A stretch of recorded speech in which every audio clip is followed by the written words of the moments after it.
Local news for Monday, the 18th of May. A combined effort from farmers and lifestyle block owners saw feed relief leave the region on Saturday bound for Hawke's Bay.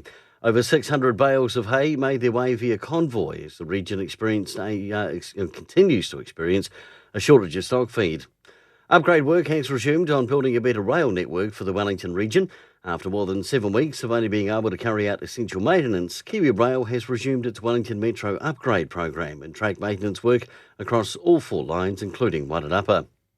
And support for the Great Town Community and Recreation Hub proposal outlined in the South Wairarapa District Council 2020-21 annual plan is gaining momentum.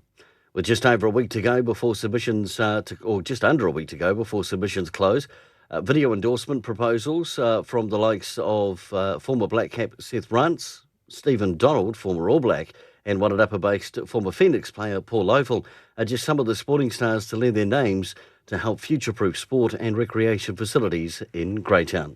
Kia ora, for local news and sport, I'm Brent Gare.